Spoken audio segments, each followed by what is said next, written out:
Welcome to Galactic Dreams Station. Here we explore real encounters with the unexplained, collected from witnesses and hidden archives. If you enjoy these mysteries, be sure to like this video and subscribe for more. Now, find a quiet place, settle in, and let us begin tonight's account. Story 1. The Night Shift at Millfield Correctional. My name is Marcus Williams, and I worked as a corrections officer at Millfield Correctional Facility in upstate New York for 12 years before I quit last month. I'm 43 years old, married with 2 kids, and I've seen enough weird stuff in my time to know when something doesn't add up. But what happened during my last few weeks on the job still keeps me up at night.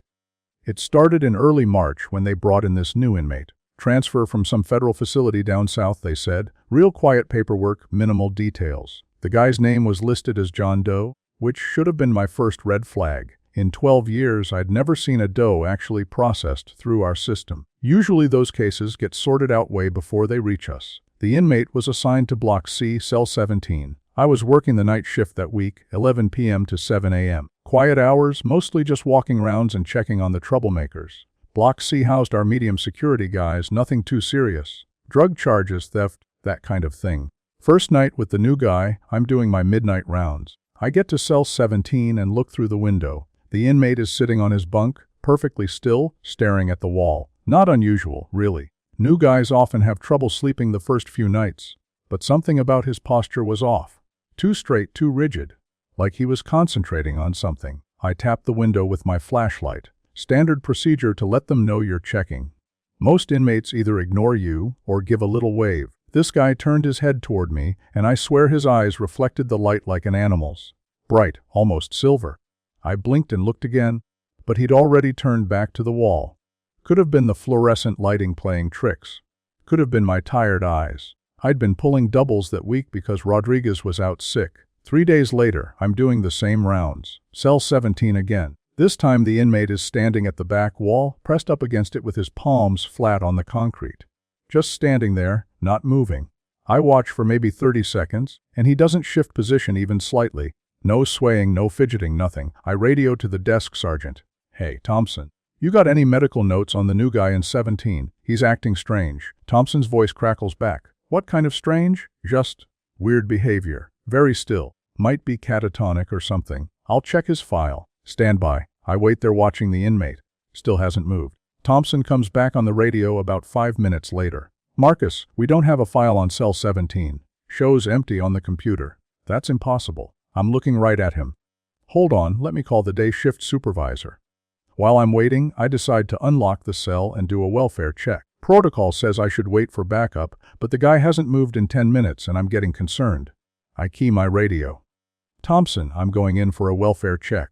Send backup to Block C. Copy that. I unlock the cell door and step inside. Hey, you okay in here? The inmate doesn't respond. Up close, I can see he's wearing standard orange jumpsuit and white sneakers. Nothing unusual about his appearance except for how perfectly still he is. I walk around to face him. That's when I notice his eyes are closed, but he's still standing upright with his palms pressed to the wall. His breathing is so shallow I can barely see his chest moving. Sir, I need you to respond. Are you feeling all right? Nothing. I reach out to touch his shoulder, and the moment my hand makes contact, his eyes snap open. Not gradually, like someone waking up. Instantly, like a switch being flipped. He looks directly at me, and those eyes are definitely not normal. Too bright, too pale. Almost white with just a hint of blue around the edges. He opens his mouth like he's going to speak, but no sound comes out. Just moves his lips silently for about 10 seconds. Then he says in this perfectly calm voice, "The transport will arrive soon."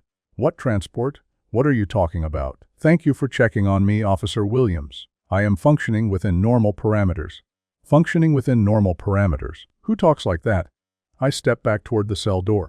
I need you to sit on your bunk and keep your hands visible. He nods once and walks to his bunk. Sits down in that same rigid posture I'd noticed before. Hands on his knees, back straight, staring at the wall. Thompson arrives with backup about 2 minutes later. I explain what happened, and Thompson checks the computer again. Still shows Cell 17 as empty. No inmate assigned, no transfer paperwork, nothing. This is screwed up, Thompson mutters. I'm calling the warden. We lock the cell and wait. Warden arrives about 20 minutes later, looking annoyed at being woken up. He takes one look at the inmate and frowns. Who authorized this transfer? I don't have any paperwork.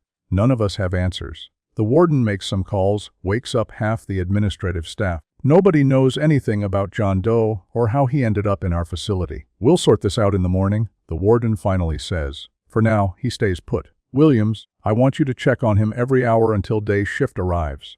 The rest of my shift passes without incident. I check cell 17 every hour like ordered. Each time the inmate is in a different position but always perfectly still. 2 a.m., he's lying on his bunk staring at the ceiling. 3 a.m., sitting on the floor in the corner. 4 a.m., standing at the window looking out at the yard. Never catches him moving between positions. It's like he teleports from one spot to another when I'm not looking. Day shift comes in at 7, and I brief Officer Martinez about the situation. Martinez has been working corrections for 20 years, seen everything. But when I tell him about the inmate, he gets this weird look on his face. Marcus, I need to tell you something. I worked a double yesterday, covered the evening shift before you came in. I did rounds at 10:30 p.m. Cell 17 was empty. I'm absolutely certain. That's impossible. The guy was there when I started my shift at 11. I'm telling you, that cell was empty. I even noted it in my log because maintenance was supposed to fix the toilet that morning. We go check Martinez's logbook. Sure enough, there's his entry. Cell 17 empty, toilet repair incomplete. But the toilet in cell 17 is working fine. Has been for months. Martinez and I walk down to Block C together. We look through the window of cell 17. The inmate is gone. Bed made, no personal belongings, no sign anyone was ever there. Where the hell did he go? Martinez whispers. We checked the locks, the security cameras, everything. No record of the cell being opened after I locked it at 4 a.m. No video footage of anyone entering or leaving. According to the system, cell 17 has been empty for 3 weeks. I tried to file an incident report, but my supervisor told me to drop it. Said there was no record of any John Doe ever being processed through our facility. Suggested I might want to consider taking some time off. Maybe see the department counselor about stress. That's when I knew I needed to quit. 12 years of faithful service, and they're treating me like I'm having a breakdown. But I know what I saw. I know that inmate was real. The thing that really bothers me is what he said about a transport arriving soon. 3 days after he disappeared, we had a power outage that lasted 6 hours. During the blackout, 17 inmates escaped from the minimum security wing. Just walked out through doors that should have been electronically locked. Security cameras show nothing but static during those 6 hours. Backup generators worked fine, but somehow the surveillance system went completely dark. They caught most of the escapees within a week, but 3 of them were never found. No trace, no leads, nothing. Like they just vanished. I think about that sometimes. About transports and functioning within normal parameters. About eyes that reflect light like mirrors and inmates who appear and disappear without explanation. My wife thinks I should forget about it, move on. Maybe she's right. But I can't shake the feeling that what I witnessed wasn't just some administrative screw-up or stress-induced hallucination. Sometimes I drive past Millfield on my way to my new job. Always slow down when I pass the facility, look up at the windows of Block C. Cell 17 has a light on most nights now. According to the records, it's still empty. But I know better. Story 2. Desert winds and strange lights. Hey, so this is probably going to sound totally insane, but I need to tell someone about what happened to me last summer. I'm Emma, I'm 22, and I was a senior at Arizona State when this went down. I'm from Phoenix originally, so I know the desert pretty well. Thought I did, anyway. So last July, right after spring semester ended, my boyfriend Jake and I decided to take this camping trip out to the Superstition Mountains. We'd been planning it forever, and Jake had this whole romantic thing planned where he was going to propose under the stars. Super cheesy, but I was totally into it. We drove out there on a Friday afternoon in Jake's pickup truck. Had all our gear, plenty of water, food for 3 days. The plan was to hike about 5 miles into the wilderness area and set up camp near this little canyon Jake had found on Google Maps. Everything started normal. We found the spot, set up our tent, made dinner over the camp stove. Beautiful sunset, clear sky, perfect temperature. Jake was being all nervous and fidgety, which was adorable because I already knew about the ring. His roommate had accidentally spoiled the surprise 2 weeks earlier. We went to bed around 10 p.m. I remember lying there listening to the desert sounds, you know, the little scurrying animals and the wind through the rocks. Really peaceful. Jake was snoring softly next to me, and I was just starting to drift off when I heard this weird humming sound. At first I thought it might be a generator from another campsite, but we hadn't seen anyone else out there.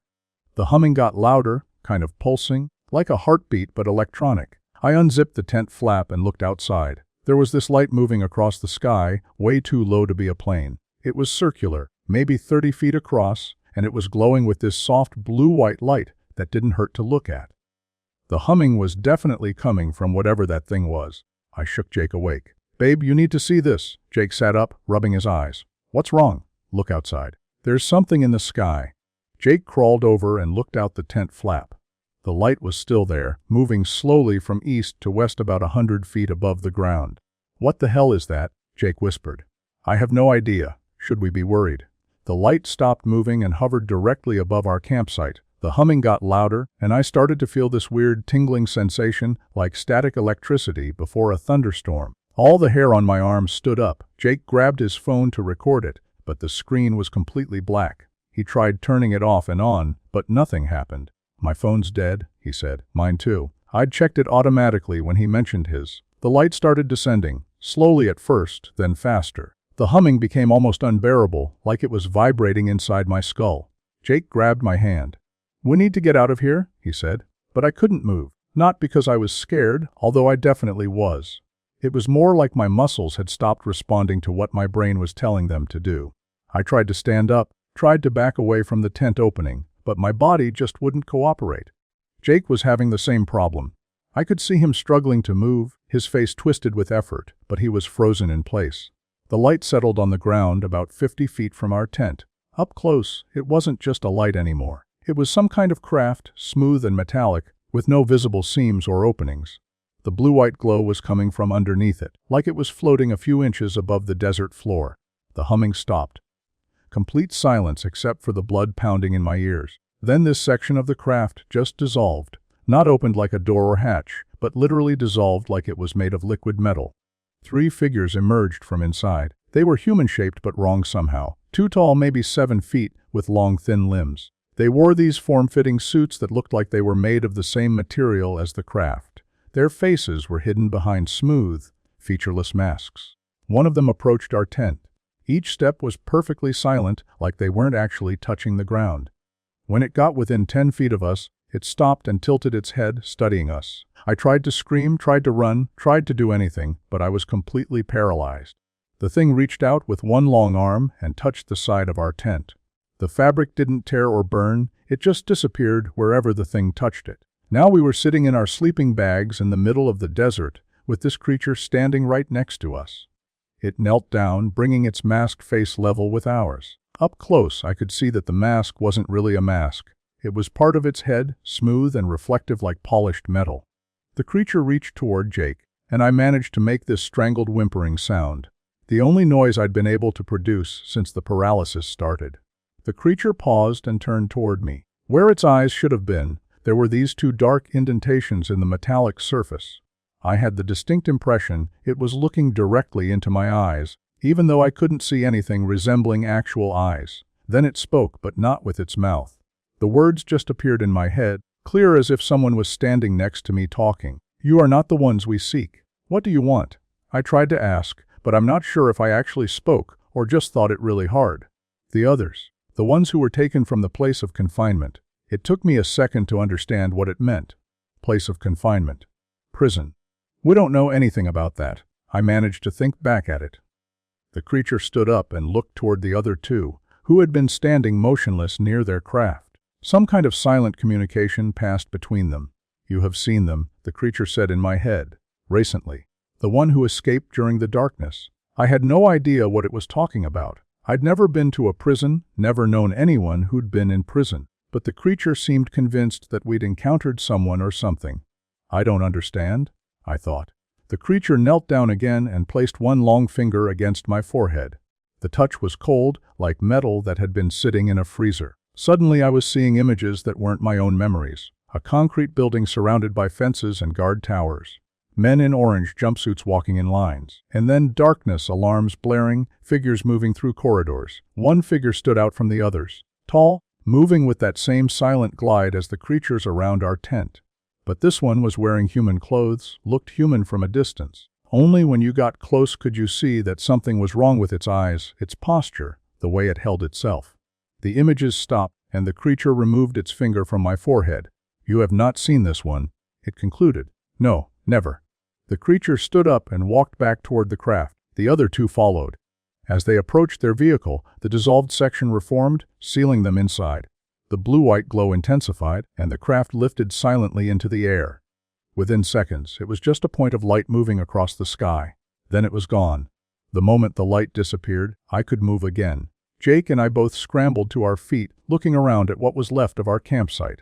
Our tent was gone, dissolved like it had never existed. Our sleeping bags, backpacks, everything was still there, but the tent had completely vanished. "What the fuck just happened?" Jake said. His voice was shaky. "I don't know." "Did you hear what it said? About prisoners escaping?" "I didn't hear anything. It never spoke." That's when I realized the creature had only been communicating with me. Jake had seen everything but hadn't heard the mental conversation.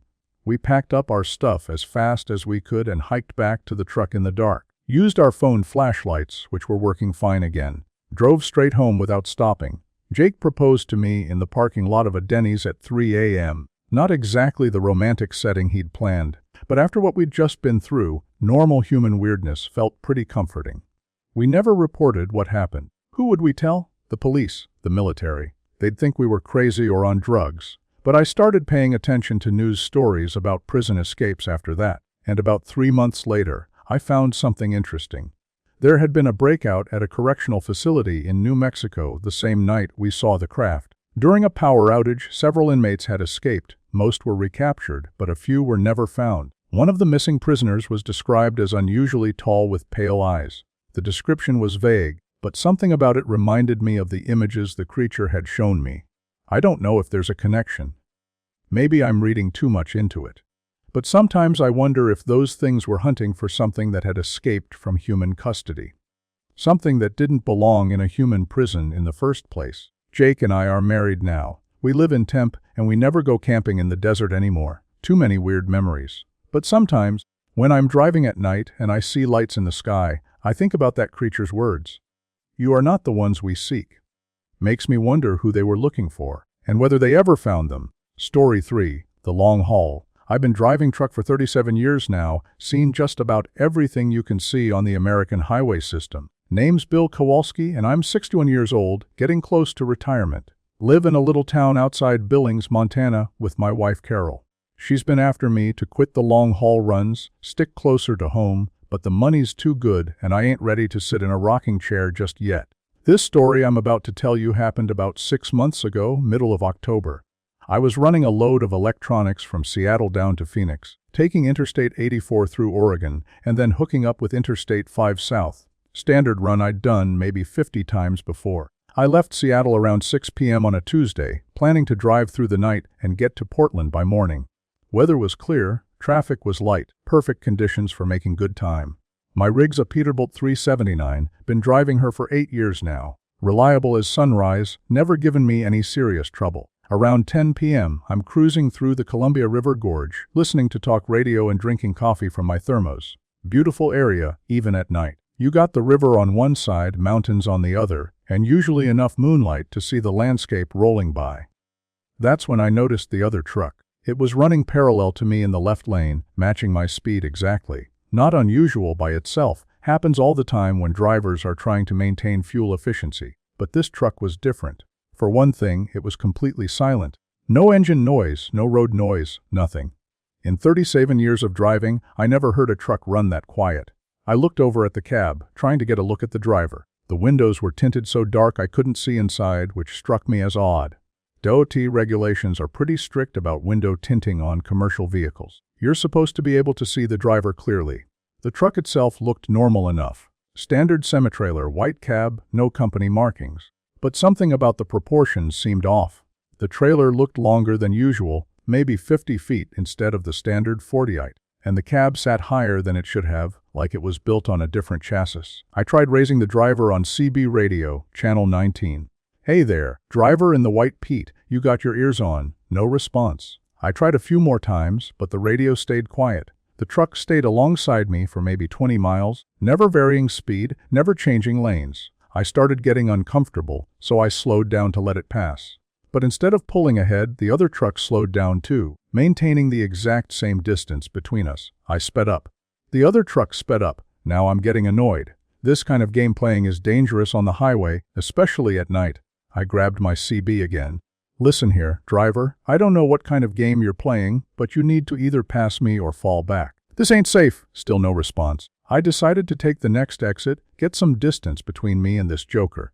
There was a truck stop coming up in about 5 miles, good place to take a break and let him get ahead of me.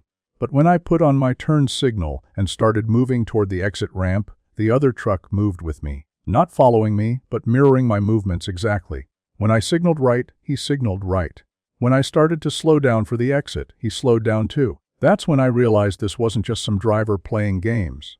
This was something else entirely. I canceled my exit and stayed on the interstate. The other truck canceled its signal and stayed with me. We were moving in perfect synchronization, like we were connected by some invisible cable. My hands were getting sweaty on the steering wheel. In all my years of driving, I'd never encountered anything like this. I tried to think of a rational explanation. Maybe it was some kind of new automated truck, running on GPS or something. But that didn't explain the silence or the way it seemed to anticipate my every move. Around midnight, we came to a long straight stretch of highway with no other traffic visible in either direction. The other truck suddenly accelerated and pulled ahead of me. Finally, I thought.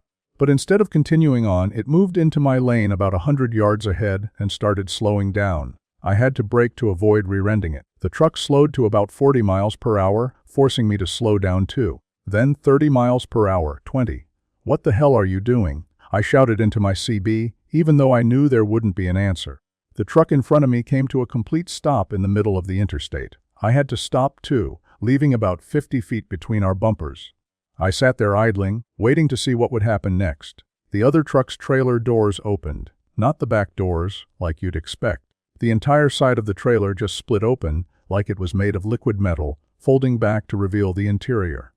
And the interior was nothing like a normal trailer. It was brightly lit with this clean white light that didn't seem to come from any particular source. The walls were smooth and curved, more like the inside of a spacecraft than a cargo trailer, and it was full of people. At least, they looked like people from a distance. They were standing in rows, maybe 20 or 30 of them, all wearing identical gray uniforms. But something about their posture was wrong. Too straight, too still, like mannequins in a store display. One of them stepped out of the trailer and started walking toward my truck. I grabbed my CB radio and started calling for help.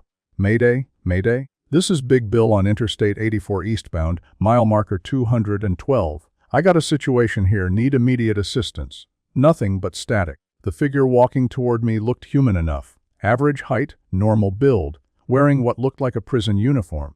But its movements were too smooth, too coordinated, like it was gliding instead of walking. It reached my cab and looked up at me through the windshield. That's when I saw its face clearly for the first time. Human features, but wrong. The eyes were too pale, almost white, and they didn't blink.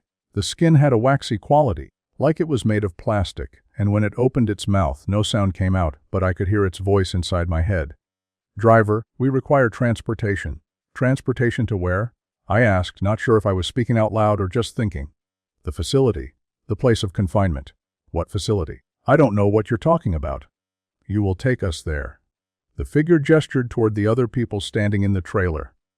Now I could see them more clearly, and they definitely weren't normal humans. Too tall, too thin, with that same waxy skin and pale eyes. They were all staring at me with identical expressions of calm expectation.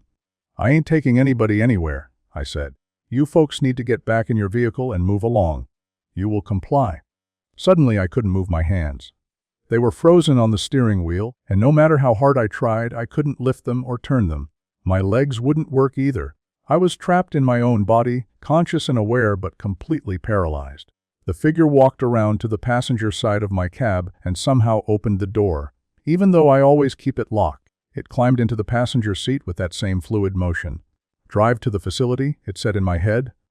I don't know where any facility is. I managed to think back. You will know. And suddenly I did know. There was this image in my mind of a concrete building surrounded by high fences and guard towers. A prison, somewhere in eastern Oregon. I knew exactly how to get there, like I'd been driving that route for years. My hands started moving on the steering wheel, but I wasn't controlling them. My foot pressed the accelerator, and we started moving down the highway. In my mirrors, I could see the other truck following us, its trailer doors still open, those pale figures still standing inside. We drove for about an hour. I was conscious the whole time, but I had no control over my actions. My body was driving the truck while my mind was trapped inside, screaming silently. The figure in my passenger seat never moved, never spoke, just stared straight ahead with those unblinking white eyes. Finally, we pulled up to a gate in the middle of nowhere. High chain-link fence topped with razor wire, guard towers at the corners, floodlights illuminating a concrete building beyond. The sign on the gate read, Eastern Oregon Correctional Institution. A guard came out of the gatehouse, looking confused. He approached my window, and I found I could speak again. "What are you doing here?" the guard asked. "We weren't expecting any deliveries." I tried to tell him about the strange passengers, about being forced to drive there against my will, but the words that came out of my mouth were completely different. "Special transport," I heard myself say. "Federal prisoners for transfer." The guard looked at some paperwork on his clipboard. "I don't have any record of a transfer tonight." The figure in my passenger seat leaned forward slightly, and suddenly the guard's expression went blank. He nodded and walked back to the gatehouse. A moment later, the gate swung open. We drove through and parked in the loading dock area behind the main building. The other truck pulled up beside us. The pale figures started filing out of the trailer, moving in that same coordinated way. A door in the prison building opened, and several more guards came out. But these guards moved with the same fluid motion as the pale figures. Their eyes had that same waxy, unfocused look. The pale figures formed a line and walked into the building. The guards escorted them inside without a word. Within 5 minutes, they were all gone. The figure in my passenger seat turned to me. "Your service is complete." It climbed out of my cab and walked toward the building. Just before it reached the door, it looked back at me. "You will remember nothing of this journey, but I do remember. Every detail, every moment of terror and helplessness. Whatever they tried to do to my mind, it didn't work completely." I found myself back on Interstate 84 about an hour later, with no memory of how I'd gotten there. My logbook showed I'd been driving straight through, no stops, no detours. But I'd lost 3 hours somewhere, and my fuel gauge showed I'd burned a lot more diesel than I should have for the distance I'd supposedly traveled. I finished my run to Phoenix, but I couldn't stop thinking about what had happened. When I got home, I did some research on Eastern Oregon Correctional Institution. According to the state's website, the facility had been closed for renovation 6 months earlier. All prisoners had been transferred to other locations. But I drove there. I saw guards, saw prisoners being processed. The place was definitely operational. I tried calling the Oregon Department of Corrections to ask about it. They told me the facility was indeed closed and had been empty since April. No guards, no prisoners, no activity of any kind. So what did I see? Who were those pale figures, and why did they need to be taken to an abandoned prison? I've been thinking about it for months now, and I keep coming back to the same conclusion. Those weren't human prisoners being transferred. They were something else, something that needed to be contained in a place that officially didn't exist. And somehow, they'd taken control of my truck, my body, my mind, to get where they needed to go. I still drive the same routes, but I keep my CB radio on Channel 9 now, the emergency channel. And I've got a camera mounted on my dashboard, recording everything. If something like this happens again, I want proof. Carol thinks I should retire, says the stress of long-haul driving is getting to me. Maybe she's right.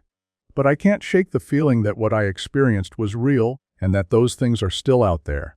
Still being transported to places that don't exist by drivers who won't remember the journey. Story 4. Midnight rounds in cell block D. The name's Janet Reeves, and I'm a registered nurse. Been working in correctional healthcare for 15 years now, currently at Riverside State Penitentiary in Ohio. It's not glamorous work, but it pays well and somebody's got to look after the inmates' medical needs. Most people think prisoners don't deserve proper health care, but I've always believed everyone deserves basic human dignity, regardless of what they've done. I'm 54 years old, divorced, got 2 grown kids who live in Columbus. Work the night shift mostly, 11 p.m. to 7 a.m., quieter hours, less drama. Suits my personality better than dealing with the chaos of day shift. What I'm about to tell you happened last winter, sometime in February. We'd been having problems with the heating system in cell block D, so a lot of the inmates had been complaining about the cold. Nothing unusual there. Prisoners complain about everything. But the temperature readings were showing normal, so maintenance figured it was just the usual griping. Cell block D houses our maximum security population, violent offenders, lifers, death row cases. These are serious criminals, but they're still human beings who deserve medical attention when they need it. Around 2 a.m., I was doing my medication rounds when Officer Martinez flagged me down. "Hey Janet, we got a weird situation in D block. Several inmates are reporting the same symptoms." "What kind of symptoms?" "Severe headaches, nausea, some kind of rash on their arms and necks. Started about an hour ago." That got my attention. When multiple inmates in the same block develop similar symptoms simultaneously, you start thinking about contamination, food poisoning, maybe something in the water supply. "How many inmates are affected?" "So far, 12. All in cells 20 through 31. "Consecutive cells?" "Yeah, that's what's weird about it. The guys in cells 18, 19, and 32 are fine. Just that one section." I grabbed my medical kit and followed Martinez to D block. The affected inmates were definitely sick, pale, sweating, holding their heads like they had migraines. Several had these strange red welts on their forearms that looked almost like burn marks. "When did this start?" I asked the first inmate, a guy named Rodriguez who was serving life for armed robbery. "About an hour ago," he said, wincing. "Felt like someone was driving nails into my skull. And look at this." He showed me his arm. The welts were raised and angry-looking, but they didn't look like any allergic reaction I'd ever seen. I checked the other affected inmates. Same symptoms, same timeline, same weird marks on their arms. But here's what really puzzled me. The marks were all in identical locations. Left forearm about 3 inches below the elbow. Same size, same shape, like they'd all been branded with the same tool. "Has anyone been in contact with these inmates tonight? Any new staff, maintenance workers, anyone unusual?" Martinez shook his head. "Just the regular guards. Nobody else has been in D block since the shift started." I started taking vital signs and documenting symptoms. Blood pressure elevated across the board, heart rates in the 90s, temperatures slightly above normal. Whatever was affecting them was definitely physiological, not psychological. That's when I noticed something odd about cell 26. The door was slightly ajar. "Martinez, why is that cell door open?" He looked where I was pointing and frowned. "It shouldn't be. All cells are supposed to be locked down for the night." We walked over to cell 26. Martinez checked his keys and tried the lock. It was definitely unlocked, but he was certain he'd secured it during evening lockdown. "Who's assigned to this cell?" I asked. Martinez checked his roster. "Says here it's empty. Been empty for 2 weeks since Johnson got transferred to the medical unit." But the cell wasn't empty. There was someone lying on the lower bunk, covered by a blanket. Martinez called out, "Hey, you need to identify yourself. This cell is supposed to be unoccupied." No response. Martinez unlocked the cell completely and we stepped inside. The figure on the bunk didn't move. "Sir, you need to wake up and explain what you're doing in this cell." I approached the bunk and pulled back the blanket. What I saw underneath made me step back quickly. It was humanoid, but definitely not human. Tall, maybe 6.5 feet, with pale grayish skin that had an almost translucent quality. Its limbs were too long, too thin, like someone had stretched a person on a medieval rack. The face was vaguely human but wrong in every detail. Eyes too large, nose too small, mouth just a thin line across the lower part of its face. "Martinez, we need to call this in immediately." "Call what in?" "What am I looking at?" The thing on the bunk opened its eyes. They were completely black, no visible iris or pupil, just solid darkness. It sat up slowly, moving with a fluid grace that was definitely not human. Martinez reached for his radio, but before he could key it, the thing spoke. Not with its mouth, but directly into our minds. "Do not be alarmed. I am conducting necessary medical procedures." "Medical procedures?" I managed to ask. "On who?" "The subjects in the adjacent containment units. They are responding well to the treatments." "What treatments? What are you talking about?" The thing stood up, and I realized how unnaturally tall it was. Its head nearly touched the 8-foot ceiling of the cell. "I am a medical practitioner. These subjects were selected for a research program designed to improve their physical and mental capabilities." "Research program?" "There's no research program authorized for this facility. The authorization comes from a higher authority than your administrative structure." Martinez finally got his radio working. "Control, this is Martinez in D block. I need immediate backup and a supervisor down here." The response was pure static. The creature moved toward us, and I noticed that its feet didn't quite touch the floor. It was hovering about an inch above the concrete, gliding rather than walking. The subjects are experiencing temporary discomfort as their systems adapt to the enhancements. This is normal and expected. "What kind of enhancements?" I demanded. "Improved cognitive function, enhanced physical strength, extended lifespan. These subjects will be returned to the general population once the integration process is complete." "You can't experiment on prisoners without consent. That's a violation of medical ethics and federal law." The creature tilted its head, studying me with those black, depthless eyes. Your concepts of ethics and law are limited by your understanding of the broader context. These subjects have been selected because their previous behavior patterns indicate they will adapt well to the enhancements. Selected by who? Who authorized this? The selection process is managed by entities operating beyond your current governmental and legal frameworks. Martinez tried his radio again. Still static, he grabbed my arm. "Janet, we need to get out of here and get help." But when we turned toward the cell door, it was closed. Martinez tried the handle. Locked. How did that happen? The door was open when we came in. The creature glided closer to us. "You have observed the preliminary phase of the enhancement process. Your cooperation in maintaining discretion about these procedures would be appreciated." "I'm a licensed medical professional," I said, trying to keep my voice steady. "I have ethical obligations to report any unauthorized medical procedures. Your ethical obligations are noted and respected. However, the subjects you observed have volunteered for this program." "Volunteered? When? How?" "The selection and consent process occurs during their sleep cycles through direct neural interface. They are aware of the program at the subconscious level and have agreed to participate." That was the most disturbing thing I'd heard yet. The idea that this creature was somehow accessing prisoners' minds while they slept, manipulating them into consenting to medical experiments. That's not informed consent. That's coercion or worse. Your medical training provides you with a limited perspective on consciousness and consent. The subject's participation is genuine, though achieved through methods your profession does not currently recognize. The cell door opened again, seemingly by itself. The creature gestured toward the opening. "You may continue your duties. The subjects in cells 20 through 31 will recover from their current symptoms within the next 2 hours. No further medical intervention is required." Martinez and I didn't need to be told twice. We hurried out of the cell and down the corridor. Behind us, I heard the cell door close with a solid click. "What the hell was that thing?" Martinez whispered. "I have no idea, but we need to report this immediately." We went straight to the security office and called the shift supervisor. Told him everything we'd seen and experienced. He listened without interrupting, but I could tell from his expression that he thought we were having some kind of shared hallucination. "Let me get this straight," the supervisor said. "You found an alien in cell 26 conducting medical experiments on inmates." "I know how it sounds, but that's what we saw. And this alien was communicating telepathically." "Yes." The supervisor sighed. "Look, I know night shift can be stressful. Sometimes people see things that aren't there. Why don't you both take a break, get some coffee, clear your heads?" "Sir, 12 inmates are exhibiting identical symptoms. That's not a hallucination." "Okay, let's go check on these inmates." We walked back to D block. The inmates in cells 20 through 31 were all sleeping peacefully.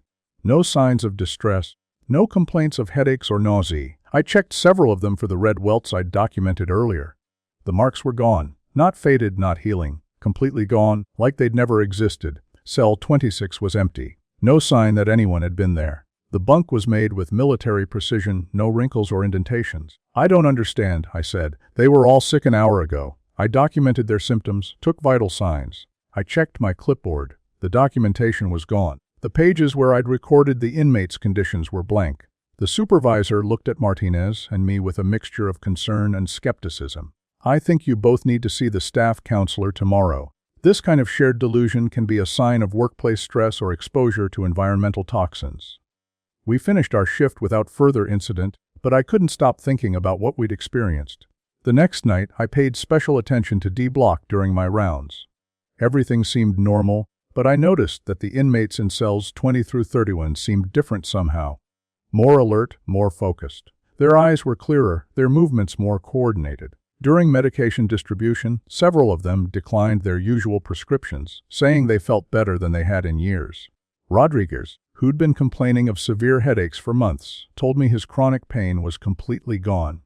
Williams, a diabetic who'd been struggling with blood sugar control, showed normal glucose levels for the first time since his incarceration. Over the following weeks, I noticed more changes. The inmates in that section were reading more, engaging in educational programs showing less aggressive behavior. Their medical records showed improvements across the board. Better sleep patterns, lower blood pressure, improved cognitive function on psychological evaluations. On paper, it looked like a miracle. A dozen violent criminals suddenly showing remarkable improvement in their physical and mental health. But I knew what I'd seen that night. Something had been done to these men without their conscious knowledge or consent. They were being used as test subjects in some kind of experiment by entities that operated outside human authority. I tried to investigate further, but every attempt to find records or documentation hit dead ends. The incident report Martinez and I filed disappeared from the system. Security camera footage from that night was corrupted and unrecoverable. It was like the whole thing had been erased from official existence. I'm still working at Riverside, still doing my job, still caring for inmates' medical needs. But I watch those 12 men carefully. They seem healthier and happier than before, but I can't shake the feeling that they're no longer entirely human.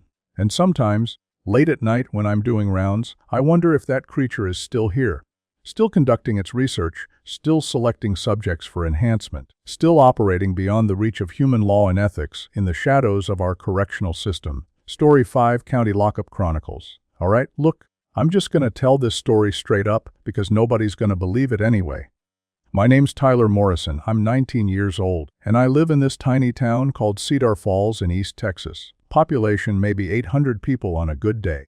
The kind of place where everybody knows everybody else's business, and the most exciting thing that happens is usually the high school football games. I got arrested about 4 months ago for something stupid. Me and my buddy Derek were drinking beer behind the Walmart and apparently somebody called the cops. Public intoxication, underage drinking, the whole 9 yards. First offense, so I figured I'd get community service or maybe probation. But the county jail was overcrowded that weekend because of some big drug bust. So they had to transfer me and a few other guys to this temporary holding facility about an hour outside town. Never heard of the place before, and when we got there, it looked more like an old school or hospital than a jail. The building was this weird concrete structure sitting by itself in the middle of nowhere. No signs, no identifying markers, just a plain gray building with small windows and a parking lot. The deputy who drove us there seemed confused about the location, kept checking his GPS and muttering about how he'd never been to this facility before. "Y'all sure this is the right place?" Derek asked from the back of the transport van. "That's what dispatch told me," the deputy said, but he didn't sound convinced. There were 5 of us in the van, me and Derek, plus this older guy named Martinez who'd been picked up for DUI, a meth head called Skinny Pete, and some college kid from Dallas who'd gotten busted for possession. None of us were serious criminals, just guys who'd made stupid mistakes. When we pulled up to the building, this guard came out to meet us. But something was off about him right away. He was wearing a standard corrections uniform, but it didn't fit right. Too loose in some places, too tight in others, like he'd borrowed it from someone else. And his movements were weird, too smooth, too coordinated. Like he was gliding instead of walking. "Transport from Cedar Falls County?" the guard asked. "That's right," our deputy said. "Got 5 for temporary holding." The guard nodded and gestured for us to follow him inside. The deputy helped us out of the van, and we shuffled toward the building in our shackles. The interior was even weirder than the outside. Long, sterile corridors with fluorescent lighting that was too bright. The walls were painted this institutional green color that made everything look sickly. But there were no cells visible, no bars, no typical jail infrastructure. "Where are the cells?" Derek whispered to me. "I don't know, man. This place is creepy." The guard led us down a corridor to what looked like a medical examination room. White walls, metal table, cabinets full of equipment I didn't recognize. "Standard intake procedures," the guard said. "Each subject will be processed individually." Subject. That was a weird way to refer to prisoners. The guard pointed at Martinez. "You first." Martinez looked nervous but followed the guard into the examination room. The door closed behind them, and we could hear muffled voices but couldn't make out what was being said. About 15 minutes later, Martinez came out looking dazed. His eyes were unfocused, and he moved with that same gliding motion as the guard. "Martinez, you okay?" I asked. He looked at me but didn't seem to recognize me, just stared with this blank expression. "Next subject," the guard said, pointing at Skinny Pete. Same thing happened. Pete went in normal, came out acting like a zombie. Then the college kid, same result. Derek grabbed my arm. "Dude, we need to get out of here. Something's seriously wrong." But before we could do anything, 2 more guards appeared. They moved with that same unnatural coordination, and when they got close, I could see their eyes were weird. Too pale, almost white, like they were blind but could still see somehow. "Your turn," one of them said to Derek. "I want to call my lawyer," Derek said. "This isn't standard procedure." "There are no lawyers here," the guard replied. "Only subjects and researchers." "Researchers? What kind of jail had researchers?" They took Derek into the examination room. I was alone in the corridor with the 3 other guys, who were all standing perfectly still and staring at nothing, like they were waiting for instructions. I tried talking to them, but none of them responded. It was like they were there physically, but their minds were somewhere else. After what felt like forever, Derek came out. But it wasn't Derek anymore. Same face, same body, but his eyes had that blank, unfocused look. He lined up with the others and stood perfectly still. "Final subject," the guard said, looking at me. "I'm not going in there," I said, backing away. "I want to call my parents. I want to call a lawyer. This is illegal. Legal frameworks are not relevant to this facility," the guard said. "You will comply with intake procedures." The 2 other guards moved to flank me. Up close, I could see that their skin had a waxy quality, like it wasn't real skin at all, and they moved in perfect synchronization, like they were controlled by the same mind. "What are you people?" I asked. "We are medical researchers studying human behavioral modification techniques. This facility has been designated as a testing site for experimental procedures. You can't experiment on people without consent. That's against the law. Consent has been obtained through proper channels. Your legal system has authorized these procedures for subjects classified as social deviants." "I'm not a social deviant." "I just drank some beer behind a Walmart. Your classification has been determined by algorithms that analyze behavioral patterns and predict future criminal activity. You have been selected as an optimal test subject." They grabbed my arms and started dragging me toward the examination room. I struggled, but their grip was impossibly strong, like being held by machines instead of people. The examination room was worse than I'd imagined. The metal table had restraints built into it, and the walls were lined with equipment that looked more like torture devices than medical instruments. There was this humming sound coming from somewhere, like electrical equipment running at high voltage. "Please lie down on the table," the guard said. Hell no. I'm not lying down on anything. 2 more guards appeared from somewhere. They lifted me bodily and strapped me to the table before I could resist. The restraints were made of some kind of metal that was cold against my skin. "The procedure will begin now," one of the guards said. "Resistance will only prolong the discomfort." A panel in the ceiling opened, and this device lowered down toward my head. It looked like a metal helmet with wires and lights attached to it. As it got closer, the humming sound got louder. "What is that thing? What are you going to do to me?" "Neural pathway modification. Your aggressive and antisocial tendencies will be suppressed, and compliance behaviors will be enhanced."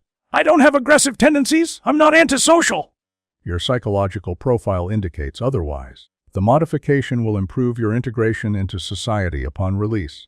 The device touched my head, and suddenly I felt this incredible pressure inside my skull, like someone was inflating a balloon in my brain. The humming became a roar, and I could feel electricity coursing through my nervous system. But something went wrong. Instead of the blank compliance I'd seen in the other guys, I felt this surge of clarity, like the device was accidentally amplifying my awareness instead of suppressing it. I could suddenly perceive things that had been hidden before. The guards weren't human at all. They were some kind of artificial beings, remotely controlled by intelligences that weren't from Earth. The facility wasn't a jail or a research center. It was a processing station for human subjects who were being prepared for some larger purpose. And the legal authorization they'd mentioned was fabricated. No human authority had approved these procedures. This was an illegal operation designed to modify human behavior for reasons I couldn't fully understand. The device continued working on my brain, but instead of compliance, I felt rage building. Pure, focused anger at being violated, at having my mind invaded without consent. I concentrated all that rage into a single thought: get this thing off me. The device sparked and pulled back suddenly. Alarms started blaring throughout the facility. The guards looked confused, like they'd lost their connection to whatever was controlling them. I broke free from the restraints.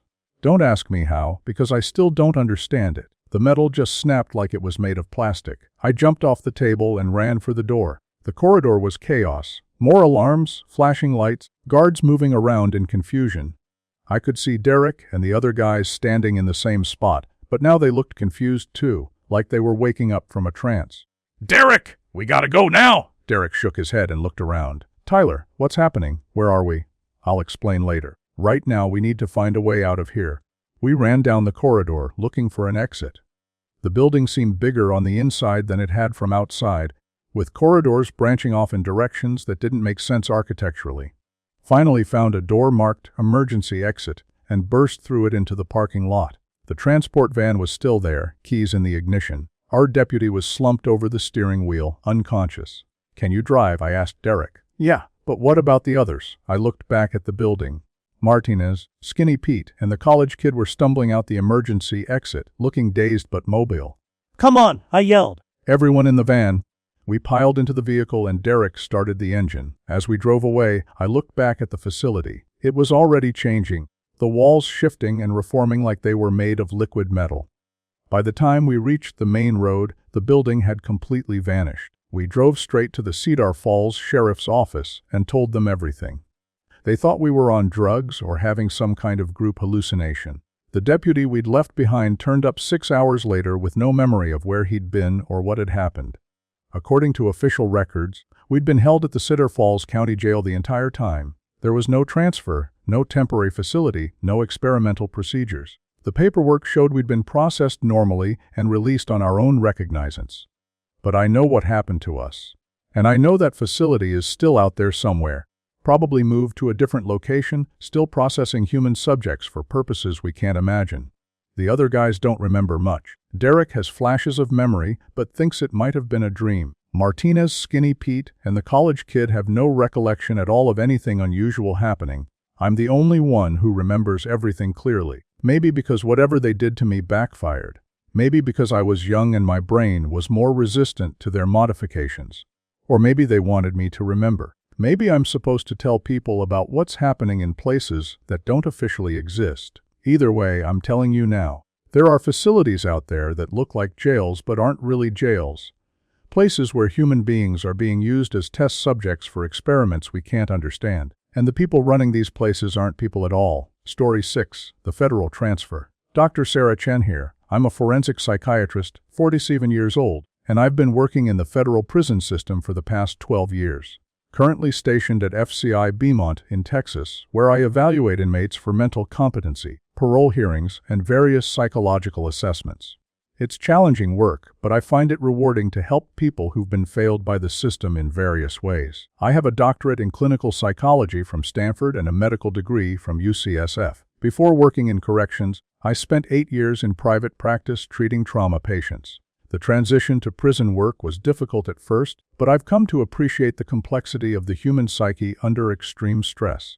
What I'm about to document happened 6 weeks ago, and I'm still struggling to make sense of it from a clinical perspective. I've debated whether to report it through official channels, but given the sensitive nature of what I observed, I decided to record my account here first.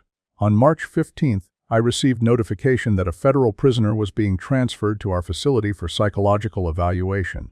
The paperwork was unusually sparse, listing only a case number and the notation, "Special Classification Psychiatric Assessment Required." No name, no criminal history, no previous medical records. This was highly irregular. Federal transfers typically come with extensive documentation, especially when psychiatric evaluation is involved. I contacted the U.S. Marshals Service to request additional information, but was told the case was classified and that I would receive briefing materials upon the prisoner's arrival. The transfer was scheduled for 11 p.m., which was also unusual. Most prisoner movements occurred during daylight hours for security reasons. When I asked about the timing, I was told it was necessary for operational security. I arrived at the facility that evening to conduct the intake evaluation. The transport vehicle was unlike any I'd seen before. Instead of the standard prison bus or van, it was a large black truck with no windows and no identifying markings. The vehicle was escorted by 2 unmarked SUVs with tinted windows. The prisoner was brought into the medical wing under heavy guard. 6 officers, all wearing tactical gear, which seemed excessive for a single individual requiring psychiatric evaluation. The prisoner was restrained with handcuffs, leg shackles, and what appeared to be some kind of electronic monitoring device around his waist. When they brought him into my office, I got my first look at the subject.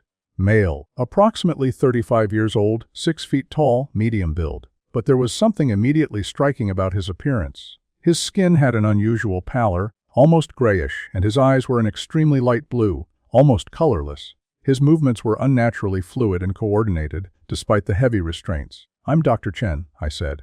"I'll be conducting your psychological evaluation." He looked directly at me with those pale eyes and smiled. It wasn't a pleasant expression. Too wide, showing too many teeth, lasting too long. "Dr. Chen," he said, and his voice had an odd quality. too precise, like he was carefully forming each syllable. I have been looking forward to our conversation. The guards positioned themselves around the room but remained silent.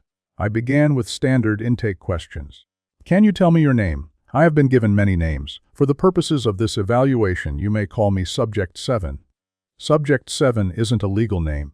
What name appears on your identification documents? The documents your system requires have been provided. The name is irrelevant to our discussion. I checked the file again. The name field was blank on all forms. Can you tell me why you've been transferred here for evaluation? I am here because your species requires certain protocols before proceeding with the next phase of the research.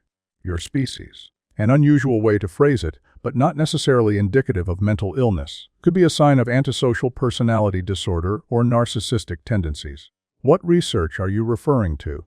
The behavioral modification studies being conducted at various correctional facilities throughout your country. I believe you would classify them as psychological experiments, though the methodology extends beyond your current understanding of psychology.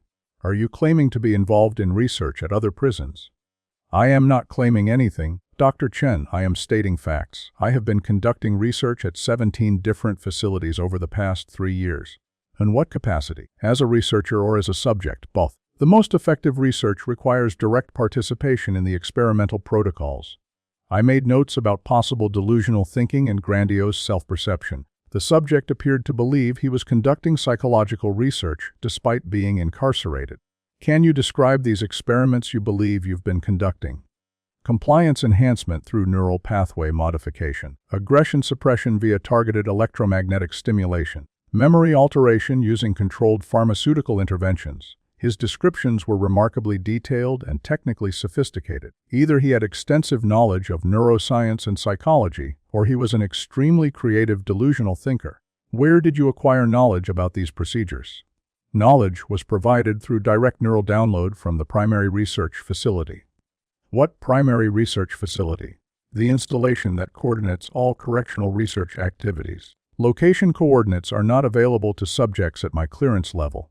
I continued the interview for another hour, during which the subject described elaborate scenarios involving alien researchers using human prisons as laboratories for behavioral modification experiments. His delusions were internally consistent and highly detailed, suggesting either schizophrenia with paranoid features or an elaborate malingering attempt. But there were troubling aspects to his presentation.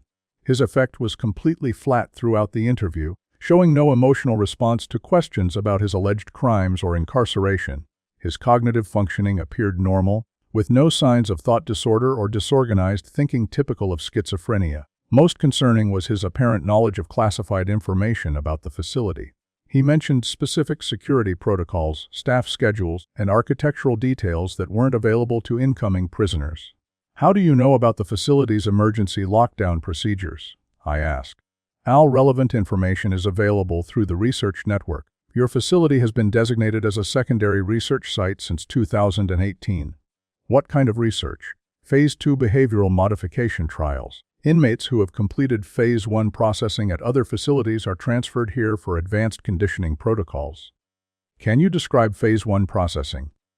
Initial neural mapping and baseline behavioral assessment. Subjects are evaluated for compatibility with modification procedures. Approximately 67% of human subjects prove suitable for Phase 2 advancement. What happens to the unsuitable subjects? A memory alteration and return to general population. They retain no conscious awareness of their participation in the research. I was beginning to feel deeply uncomfortable. The subject's descriptions were becoming increasingly detailed and specific, and some of his claims aligned with rumors I'd heard from colleagues at other facilities about unusual inmate behaviors and unexplained medical procedures. Wu is conducting this research. Primary researchers are not of terrestrial origin. Secondary researchers include modified human subjects who have undergone complete neural integration. Modified human subjects, individuals whose neural pathways have been restructured to serve research functions. They appear human but operate under direct control from the primary research facility. Are you claiming that some prison staff are actually these modified humans? Not claiming, Dr. Chen stating observed fact. Approximately 30% of correctional personnel at research-designated facilities have undergone modification procedures.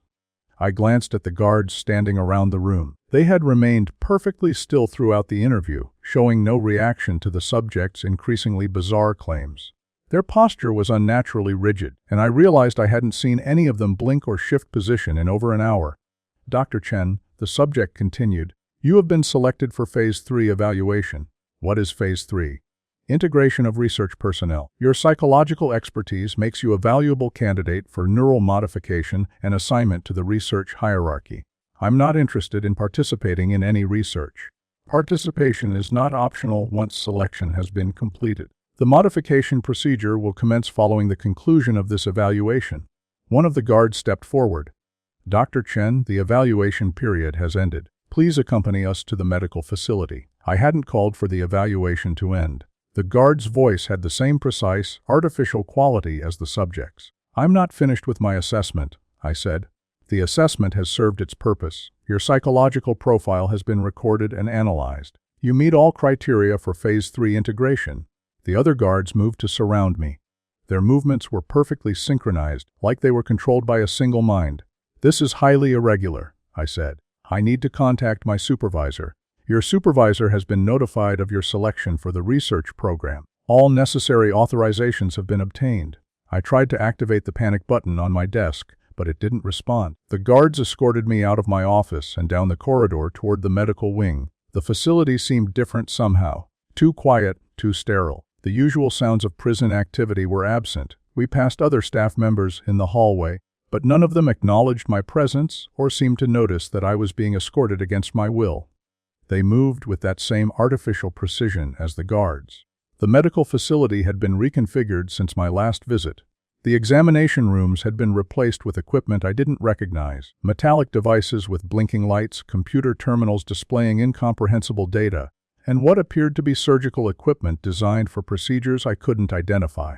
"Dr. Chen, please lie down on the examination table." I refused. "I demand to speak with the warden immediately." The warden has been replaced with a more suitable research coordinator. Resistance to the modification procedure will only increase discomfort levels. Two guards lifted me onto the table and activated restraints that emerged from the surface. Metal bands closed around my wrists, ankles, and torso, holding me immobile. A device descended from the ceiling, similar to what might be used for brain surgery but far more complex. Arrays of sensors and probes extended toward my head. "The neural modification process will take approximately 47 minutes, one of the guards said. "Upon completion, you will retain your professional knowledge and skills but will operate under direct guidance from the research hierarchy. This is illegal human experimentation. You can't do this without consent. Consent protocols are irrelevant under Research Authorization 774 Alpha. Your participation has been approved by appropriate authorities." The device made contact with my scalp, and I felt a tingling sensation that quickly became painful. It was like electricity running through my nervous system, but controlled and purposeful. But something unexpected happened. Instead of the compliance they were apparently trying to induce, I felt my awareness expanding.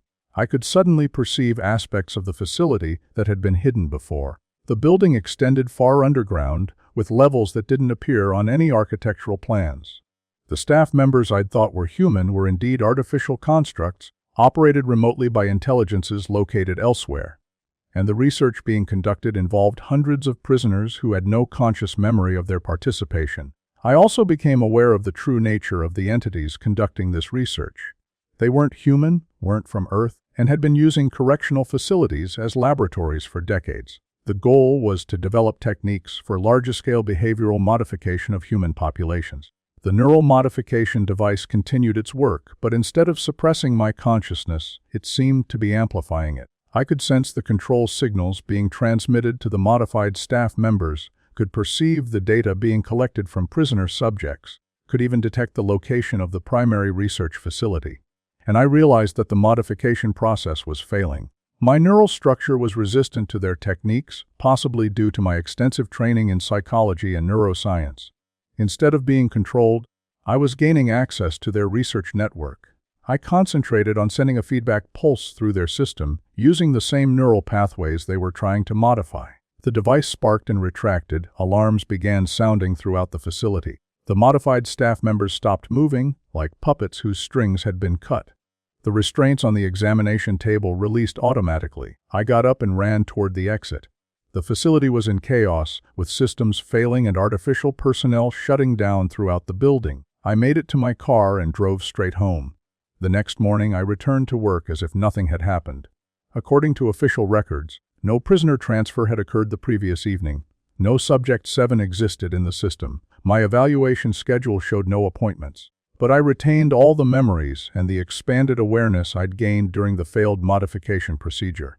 I knew that the research was continuing at other facilities, that hundreds of prisoners were being used as unwilling test subjects, and that the ultimate goal was the behavioral control of entire human populations. I've been documenting everything I learned, preparing a comprehensive report for appropriate authorities.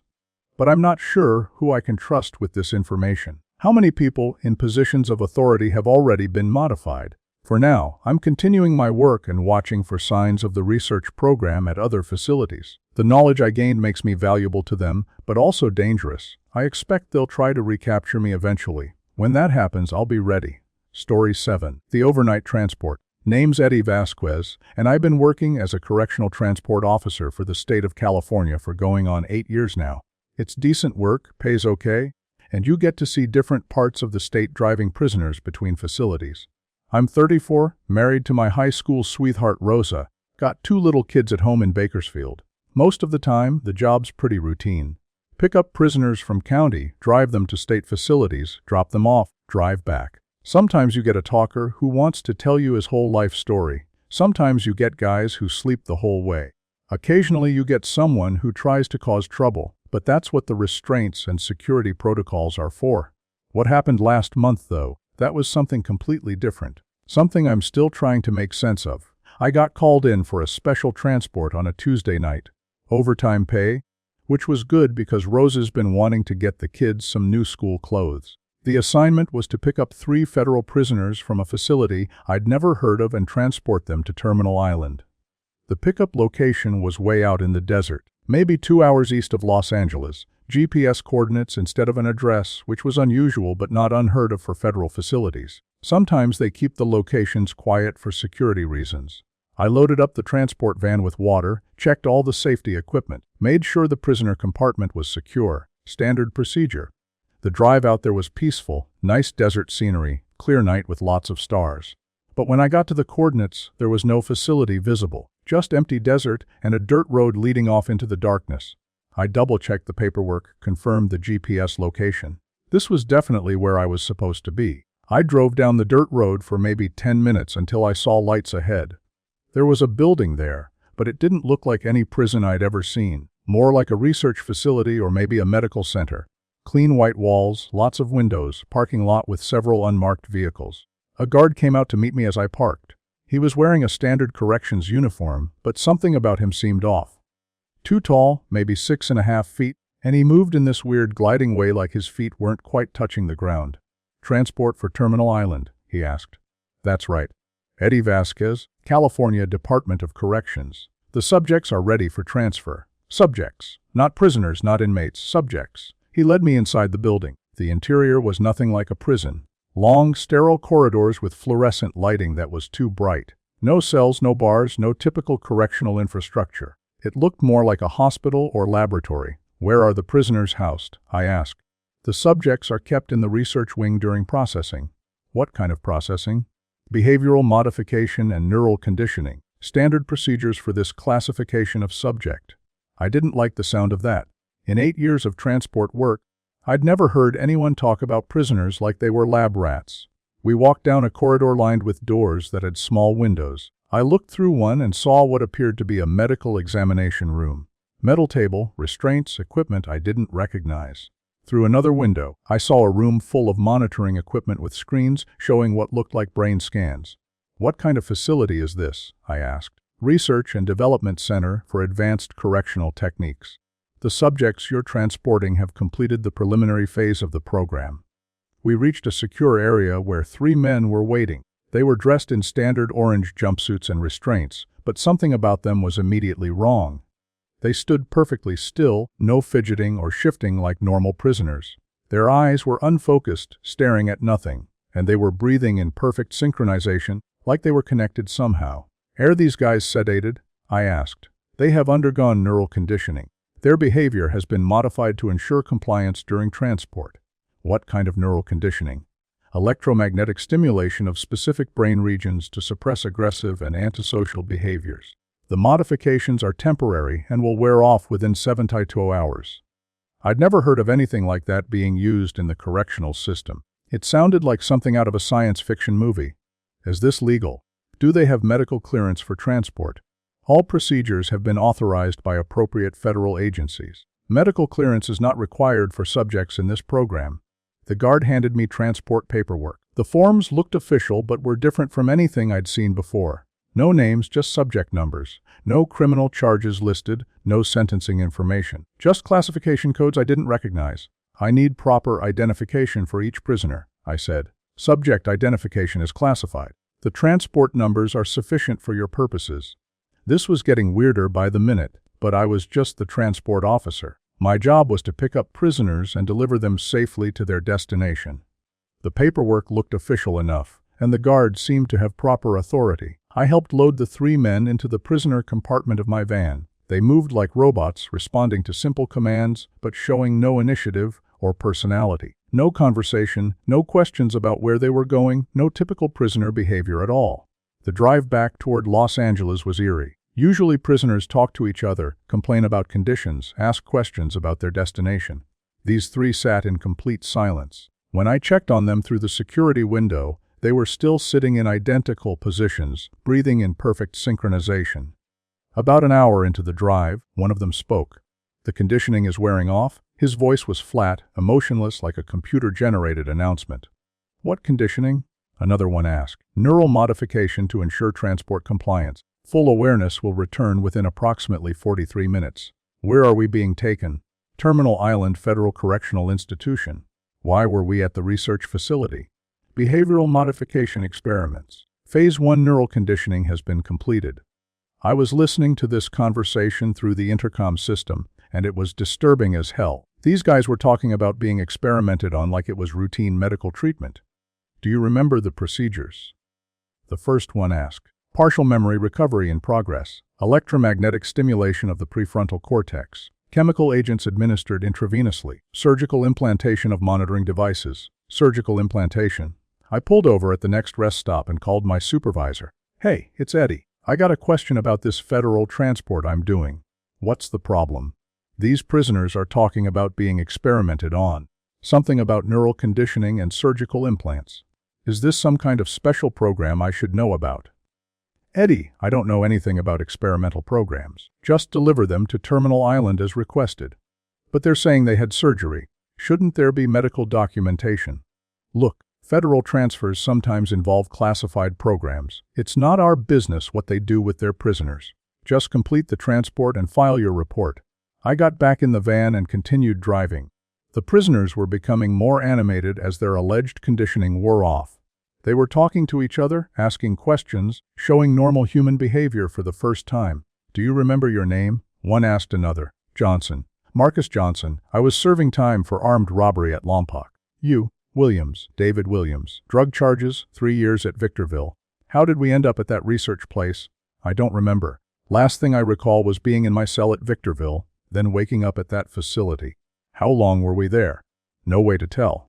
Could have been days, could have been weeks. I was getting seriously concerned. These men were describing being taken from their assigned facilities and subjected to experimental procedures without their knowledge or consent. If that was true, it was a massive violation of prisoners' rights and federal law. They did things to our brains. Johnson said, I can feel where they made incisions. I looked in the rearview mirror. Johnson was running his fingers through his hair, and I could see small scars on his scalp that looked like surgical sites. Same here, Williams said. And look at this. He pulled up his sleeve, revealing a small metal device embedded under the skin of his forearm. It was about the size of a quarter, with tiny lights blinking in sequence.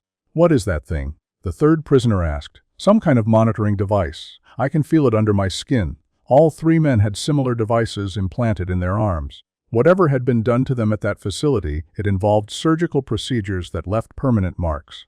I tried calling my supervisor again, but my phone showed no signal. That was strange because we were on a major highway with good cell tower coverage. Johnson called out. "We need to talk to you." I activated the intercom. "What do you need?" "We need you to take us to a hospital instead of Terminal Island. We've been subjected to unauthorized medical procedures and need immediate evaluation. I can't change the destination. I have orders to deliver you to Terminal Island." "Sir, we're victims of illegal human experimentation. We need medical attention and legal representation." I was torn. My job was to follow transport orders, but these men were describing serious crimes being committed against them. If they were telling the truth, I had an obligation to help them. "I'll contact the authorities when we reach Terminal Island," I said. But then it might be too late. These implants could be monitoring devices or worse. We don't know what they're designed to do. As if on cue, the devices in their arms started blinking faster. The men looked at each other with growing alarm. "It's activating," Williams said. "I can feel something happening." Johnson's eyes started to glaze over. His posture became rigid, like he was fighting against some external control. "The conditioning is being reactivated remotely," he said in that flat, emotionless voice from earlier. Within minutes, all three men had returned to their previous zombie-like state, sitting perfectly still, breathing in synchronization, staring at nothing. I realized that the implants weren't just monitoring devices. They were some kind of remote control system, allowing whoever had implanted them to manipulate the prisoner's behavior from a distance. This was way beyond anything I was trained to handle. I was transporting human beings who had been turned into remote-controlled puppets through illegal medical procedures. I decided to complete the transport as ordered and report everything to federal authorities once I reached Terminal Island. But when I got there, things got even stranger. The receiving officers at Terminal Island claimed they weren't expecting any federal transfers that night. They had no record of the 3 prisoners in their system. No cells prepared, no documentation. "I got transport orders and proper paperwork," I said. "Let me see the forms." I handed over the paperwork the guard at the research facility had given me. The receiving officer looked at it and frowned. "This isn't our paperwork. These forms aren't from any federal agency I recognize." He made some phone calls while I waited with the prisoners, who were still in their controlled state. After about an hour, he came back looking confused. "Nobody knows anything about these prisoners or this transport. The facility you picked them up from doesn't exist in any federal database." "That's impossible. I was just there." "Give me the address." I showed him the GPS coordinates on my transport orders. He plugged them into his computer. "Those coordinates are in the middle of empty desert. No structures, no facilities, nothing." There was definitely a building there. "I picked up these prisoners from a research facility." "Sir, I think there's been some kind of mistake. We can't accept prisoners without proper documentation and authorization." I didn't know what to do. I had 3 prisoners who claimed to have been experimented on, transport orders that apparently weren't legitimate, and a pickup location that officially didn't exist. The receiving officer made more phone calls, eventually reaching someone in Federal Corrections Administration. After a long conversation, he hung up and looked at me. "They're sending a special unit to take custody of these prisoners. You're to wait here until they arrive." About 2 hours later, a convoy of black SUVs arrived at Terminal Island. Men in dark suits, no identification, no explanation of who they were or what agency they represented. They took custody of the 3 prisoners without any paperwork or discussion. Just loaded them into one of the vehicles and drove away. "What about my transport documentation?" I asked. "There is no transport documentation," one of the suited men said. "This incident never occurred." "What do you mean it never occurred?" "I just spent 6 hours driving these guys from that research facility." "You transported no one tonight. Your logs will reflect a routine maintenance check on your vehicle." When I got back to my office, my transport logs had been altered. Instead of showing a prisoner transport, they showed that I'd taken the van in for routine maintenance and then returned it to the motor pool. My supervisor acted like nothing unusual had happened. When I tried to discuss the transport, he looked at me like I was talking nonsense. "Eddie, you didn't have any transport scheduled last night. You worked on vehicle maintenance." "That's not what happened. I transported 3 federal prisoners from a research facility." "You might want to take some time off. Stress can cause memory problems." I tried to file a report about what I'd witnessed, but every attempt was blocked or ignored. The research facility I'd visited apparently didn't exist, the prisoners weren't in any system, and my own documentation had been altered. It was like the whole thing had been erased from official existence. But I know what I saw. I know those men had been subjected to illegal experiments and were being controlled through surgically implanted devices. I know there's a research facility out in the desert conducting unauthorized procedures on prisoners. And I know that someone with serious authority is covering it up. I still work transport, but I'm more careful now about which assignments I accept. And I keep detailed personal records of everything I do, stored where they can't be altered or deleted. Because I have a feeling that what I witnessed was just a small part of something much larger and more disturbing than I can imagine. Story 8. Night Shift at the Women's Facility. My name is Linda Patterson, I'm 48 years old, and I've been working as a corrections officer at the Women's Correctional Institute in upstate New York for 11 years. It's not easy work, dealing with some of the hardest cases in the state system, but I've always felt like I was making a difference. Helping women who've made mistakes get back on track, providing security and stability in a chaotic environment. I'm originally from Buffalo, raised 4 kids mostly on my own after my husband left when the youngest was just 2. Working in corrections gave me steady pay and good benefits, which I needed to keep my family together. My kids are all grown now, and I've got 3 grandchildren who mean the world to me. I usually work the day shift, 7 a.m. to 3 p.m., but last month I volunteered to cover some night shifts when we were short-staffed. Night shift is different at a women's facility. Less drama than during the day, but more emotional issues.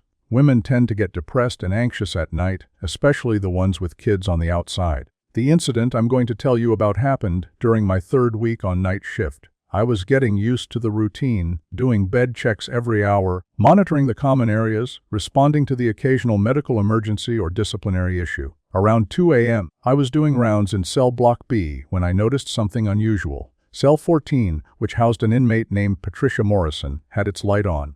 That wasn't necessarily a problem, but Morrison was usually asleep by 10 p.m. She'd been having trouble adjusting since her arrival 3 weeks earlier. Morrison was serving 18 months for embezzlement. White-collar crime first offense, not the kind of person you'd expect to cause trouble. She was quiet, kept to herself, didn't associate with the other inmates much. Mid-40s, divorced, no kids. The kind of prisoner who just wants to do her time and get out. I looked through the window of cell 14. Morrison was sitting on her bunk, but something about her posture was wrong. Too straight, too rigid. She was staring at the wall with this intense focus, like she was trying to see through it. I tapped on the window. "Morrison, you okay in there?" She didn't respond, didn't even turn her head to acknowledge that I'd spoken. I unlocked the cell door and stepped inside. "Morrison, I need you to respond when I'm talking to you." Still nothing. Up close, I could see that her eyes were wide open but unfocused. Her breathing was shallow and regular, like she was in some kind of trance. "Morrison!" I said more loudly. Her head snapped toward me suddenly, and I stepped back. Her eyes were different somehow. The color was wrong, too light, almost silver, and they didn't seem to be focusing on me so much as looking through me. "Officer Patterson," she said in a voice that was flat and emotionless. "I have been waiting for you." "Waiting for me? Why?" "You have been selected for observation." "What are you talking about? Are you feeling all right?" Morrison stood up from her bunk with a fluid motion that didn't look natural. She was a small woman, maybe 5'4", but suddenly she seemed taller, more imposing. "The selection process has identified you as suitable for integration into the research program." "What research program?" "Behavioral modification studies being conducted at correctional facilities throughout the region. Your psychological profile indicates optimal compatibility with the enhancement procedures." This was getting weird fast. Morrison had never shown any signs of mental illness during her intake evaluation or her first 3 weeks at the facility. Now she was talking like she was part of some kind of scientific experiment. "Morrison, I need you to sit down on your bunk and explain what you're talking about." "I am not Morrison." Morrison's consciousness has been temporarily suppressed to allow for communication through this interface. Interface? What do you mean? This physical form is being used as a communication device by the research team. Morrison is unaware of this interaction and will have no memory of it. I was starting to think Morrison was having some kind of psychotic break. Delusions about being controlled by outside forces, identity confusion, flat affect. Classic symptoms of acute schizophrenia. "I'm going to call the medical unit and have you evaluated," I said. "Medical evaluation is unnecessary. The research team requires your cooperation for the next phase of the study." "What study?" "There's no research being conducted at this facility." Incorrect. This facility has been designated as a test site for Phase 2 behavioral modification trials. 17 subjects have been processed through the preliminary conditioning phase. 17 subjects. You mean 17 inmates. 17 female subjects have undergone neural pathway modification to assess the effectiveness of compliance enhancement techniques. I was getting seriously concerned. If Morrison was delusional enough to believe that other inmates were being experimented on, she might pose a danger to herself or others. Morrison, I want you to listen to me carefully. You're having some kind of mental health crisis. I'm going to get you help, but I need you to stay calm and cooperate. I am not experiencing a mental health crisis. I am serving as a communication interface for entities conducting authorized research on human behavioral modification. What entities? The research team operates from a facility located approximately 47 miles northeast of this location. Primary researchers are not of terrestrial origin. Not of terrestrial origin. Now she was claiming aliens were conducting experiments at the prison. This was definitely a psychiatric emergency. I keyed my radio. Control, this is Patterson in cell block B. I need medical response to cell 14. Possible psychiatric emergency. Copy that, Patterson. Medical is en route. Morrison tilted her head and looked at me with those strange silver eyes. Summoning medical personnel is unnecessary and will result in complications for the research timeline. The only thing I'm concerned about is getting you proper treatment. Officer Patterson, you have been selected for integration into the research hierarchy. Your experience in correctional environments and your psychological stability make you an ideal candidate for enhancement procedures. What kind of enhancement procedures? Neural modification to improve cognitive function and eliminate emotional responses that interfere with optimal job performance. The process is minimally invasive and results in significant improvements to work efficiency and stress tolerance. The medical team arrived, led by Nurse Rodriguez, who'd been working at the facility longer than I had. She took one look at Morrison and immediately recognized that something was wrong. What's her status? Rodriguez asked. Possible psychotic break. She's been talking about research programs and alien experiments. Seems to think other inmates have been subjected to medical procedures. Rodriguez approached Morrison carefully. Patricia, I'm Nurse Rodriguez. Can you tell me how you're feeling? Morrison looked at Rodriguez with those unsettling silver eyes. Nurse Rodriguez, your medical training makes you particularly valuable to the research program. You will be processed for integration following Officer Patterson. Processed for integration. What does that mean? Neural modification to serve research functions. Your medical knowledge will be preserved while emotional and ethical constraints are removed. Rodriguez looked at me with concern. How long has she been talking like this? About 10 minutes. She claims she's not really Morrison, that she's being controlled by some kind of research team. Patricia, Rodriguez said gently, you're at the Women's Correctional Institute. You're serving time for embezzlement. Do you remember being arrested? The Morrison personality is temporarily suppressed. She has no awareness of this communication. Rodriguez checked Morrison's pulse and looked into her eyes with a penlight. Pupils are reactive but unusual coloration. Pulse is normal but breathing pattern is too regular. What do you think is wrong with her? I'm not sure. Could be a psychotic episode, but the physical symptoms don't match. Her vital signs are too stable, too controlled. Morrison suddenly walked to the cell window and looked out at the corridor. Additional subjects are ready for processing. I looked out the window and saw something that made my blood run cold. Other inmates were standing at their cell windows, all in identical positions, all staring out with the same silvered, unfocused expression as Morrison. Rodriguez, look at this.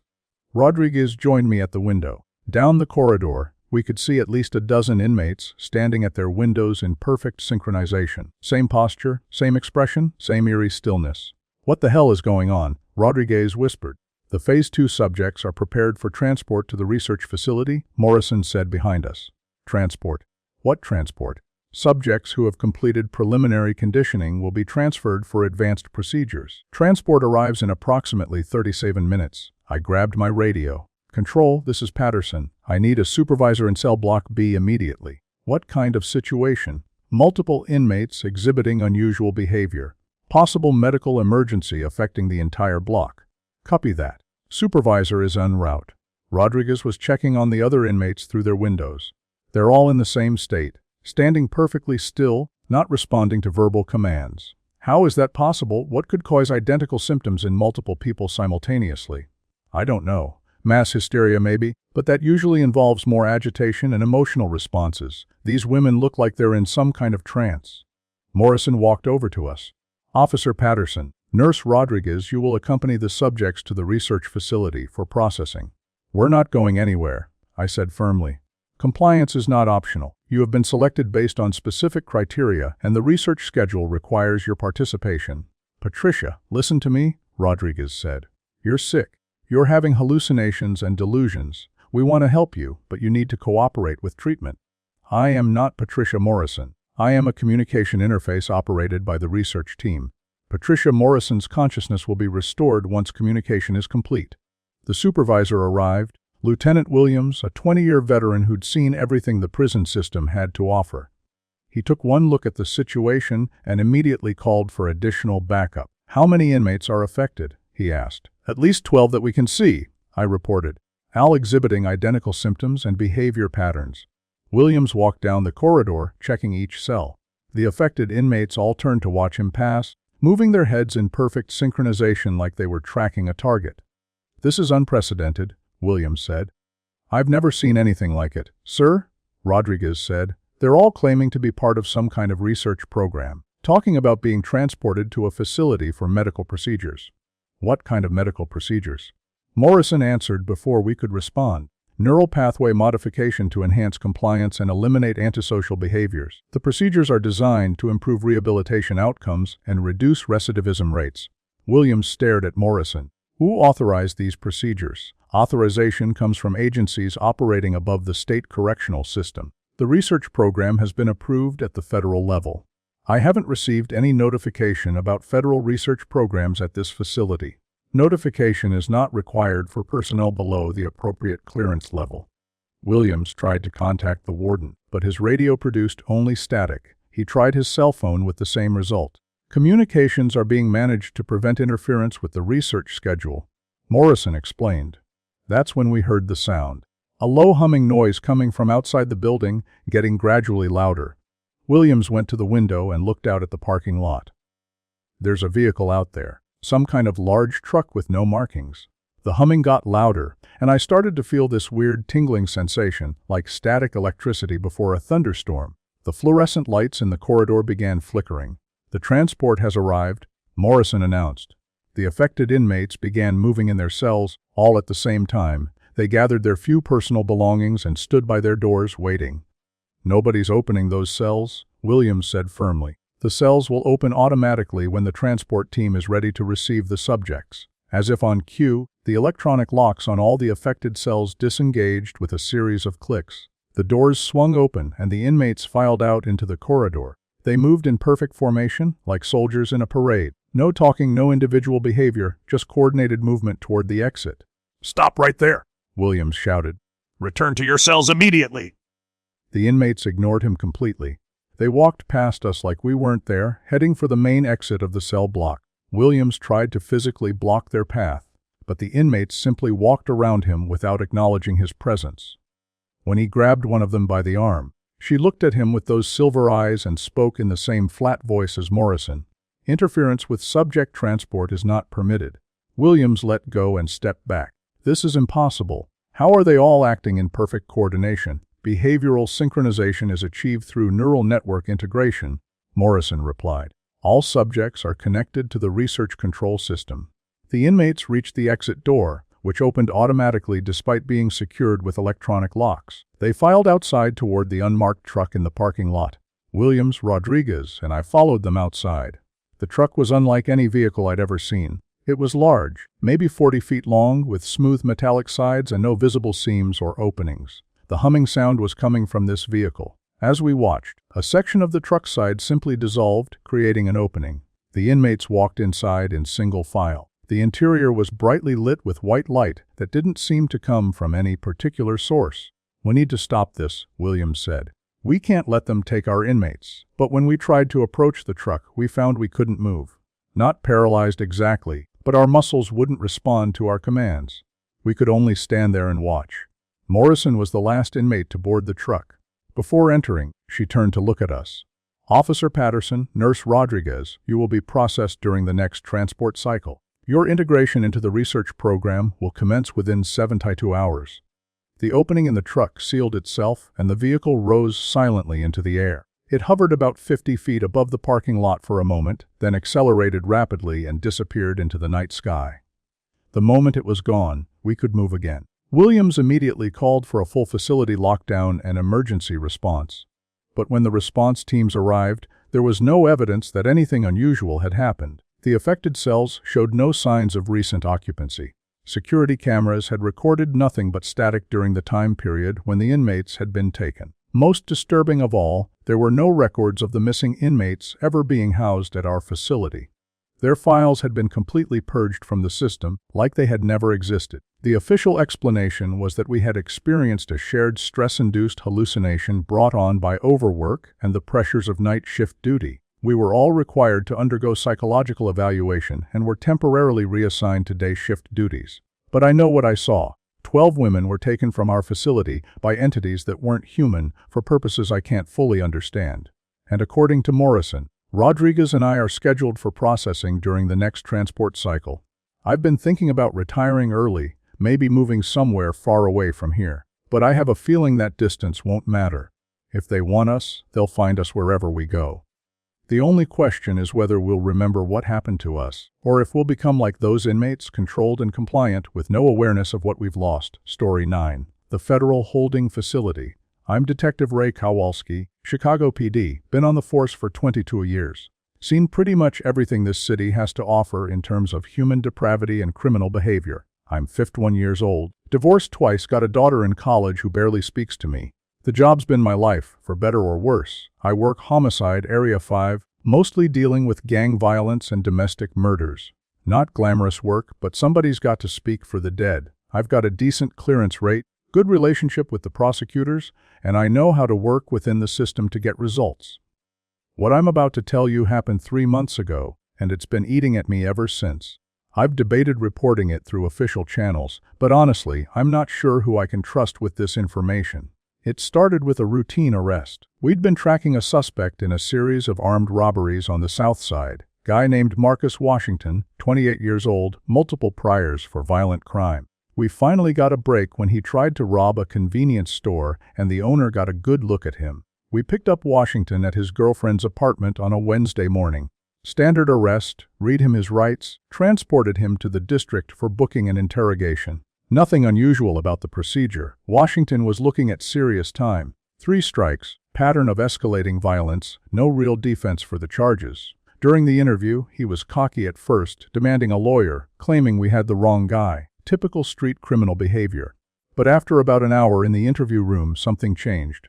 Washington got quiet, started staring at the wall, stopped responding to questions. I figured he was just shutting down, realizing how much trouble he was in.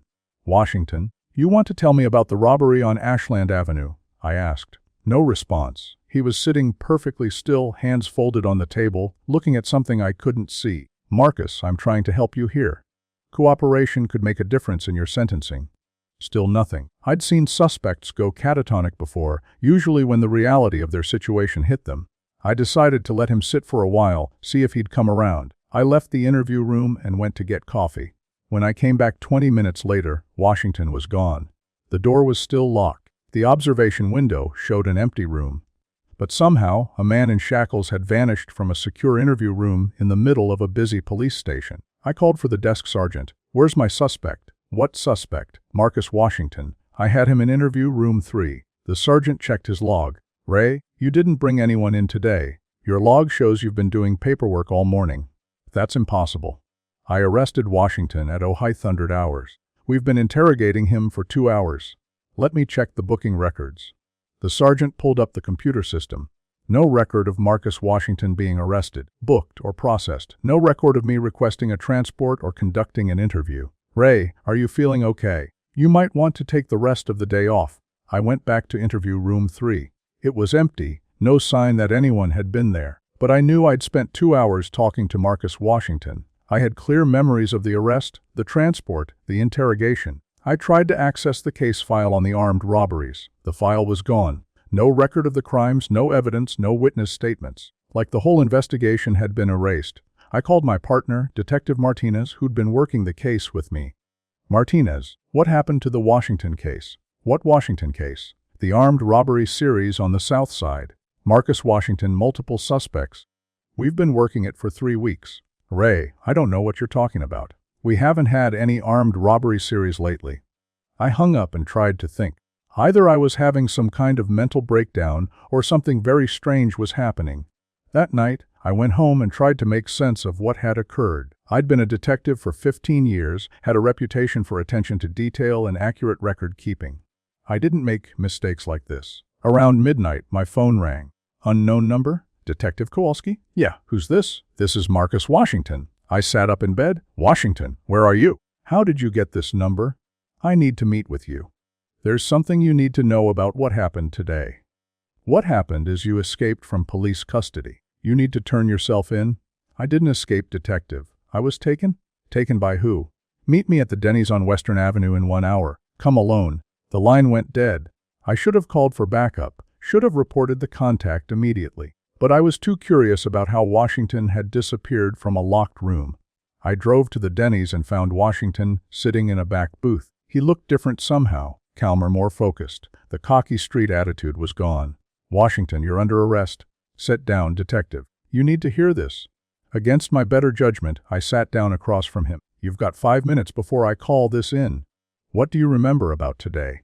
I remember arresting you for armed robbery. I remember interrogating you for 2 hours. Then you vanished from a locked room. Do you remember anything unusual about the interrogation? I thought about it. You stopped talking after about an hour. Went cattle. I didn't go catatonic. Something else took control of my body. What do you mean? I was sitting there answering your questions, and suddenly I couldn't move or speak. But I was still conscious, still aware of what was happening. Something else was operating my body like a remote control. That's impossible. Is it? How do you explain me disappearing from a locked room? I didn't have an answer for that.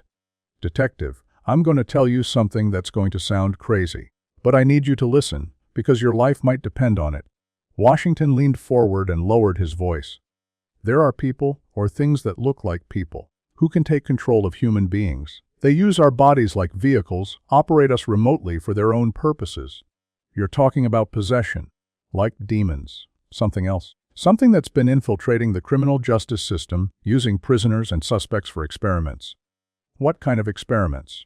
Behavioral modification, mind control. They're trying to develop techniques for controlling large populations of people. I was starting to think Washington was having a psychotic break, but his story was internally consistent, and it was the only explanation I had for his impossible disappearance. Who are these people? I don't know exactly, but they operate through the system. Police, courts, prisons. They select certain individuals for their programs and make them disappear from official records. That's what happened to you? That's what happened to both of us. You were selected along with me. Selected for what? Integration into their research program. They're going to use you to identify and select other subjects. I felt a chill run down my spine. What are you talking about? Think about it, detective. You have access to arrest records, criminal files, psychological evaluations. You can identify people who would make good test subjects and ensure they get processed through the system. I would never cooperate with something like that. You wouldn't have a choice. They modify your brain, suppress your consciousness, operate you like a puppet. You'd be aware of what you were doing, but unable to stop it. How do you know all this? Because it happened to me. During those 2 hours in the interview room, I was connected to their network. I could see what they were doing to other people, other facilities. Hundreds of people being used as test subjects. If that's true, how are you able to tell me about it? Why aren't you still under their control? Something went wrong with the procedure. Instead of suppressing my consciousness, it expanded it. I gained access to their communication network, learned about their operations. And then what happened? They transported me to a holding facility for advanced processing, but the expanded consciousness allowed me to break free from their control systems. Where is this holding facility? About 60 miles west of the city. Looks like a federal building, but it's not in any government database. Washington reached into his jacket and pulled out a piece of paper with an address written on it. If you want proof of what I'm telling you, go to this location. But be careful. If they capture you, you'll become part of their program. I took the paper and looked at the address. It was in an industrial area I wasn't familiar with. Washington, assuming I believe any of this, what do you want from me? Help me expose what's happening. Use your position to investigate, gather evidence, find other people who've been affected. And if I refuse, then you'll be processed during the next selection cycle. They're not going to give up on you just because the first attempt failed. I left the Denny's with more questions than answers. Washington disappeared again, but this time I expected it. Whatever was happening, normal rules didn't seem to apply. The next day I drove to the address Washington had given me. It was a plain concrete building in an industrial district, surrounded by a chain-link fence. No signs, no identifying markers, but there were several government vehicles in the parking lot. I parked across the street and watched the building for about an hour. People in business suits went in and out, but something about their movements seemed off. Too coordinated, too purposeful.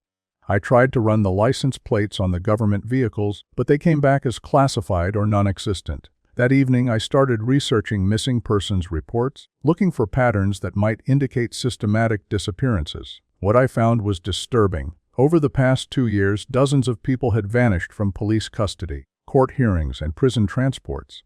All cases were officially explained as escapes or administrative errors, but the pattern was too consistent to be coincidental. I also found reports from other law enforcement officers describing similar experiences to mine. Suspects disappearing from secure locations, case files being erased, memories that didn't match official records.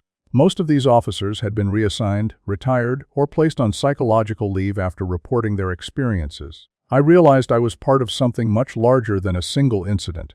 There was a systematic operation targeting the criminal justice system, using it as a source of test subjects for unknown purposes. The question was what to do with this information. Who could I trust? How many people in positions of authority were already compromised? I decided to start documenting everything, creating a record that couldn't be easily erased or discredited. If Washington was right about me being selected for their program, I wanted to leave evidence behind. Because if they succeed in taking control of my mind, I won't be able to resist or remember what they've done to me. And that terrifies me more than any criminal I've ever faced. Story 10.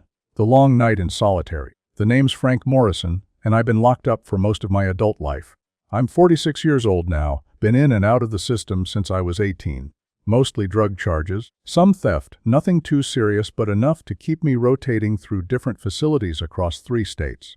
I ain't proud of the choices I made, but I learned to survive in the system. Keep your head down, don't cause trouble, do your time and get out. That's been my philosophy for the past 28 years. Right now I'm doing a 5-year stretch at Millbrook Correctional in Pennsylvania. Medium security, not too bad as prisons go. I work in the kitchen, got a cell to myself, and most of the guards treat you decent if you don't give them problems. But what happened to me last month, that's something I never experienced in all my years inside.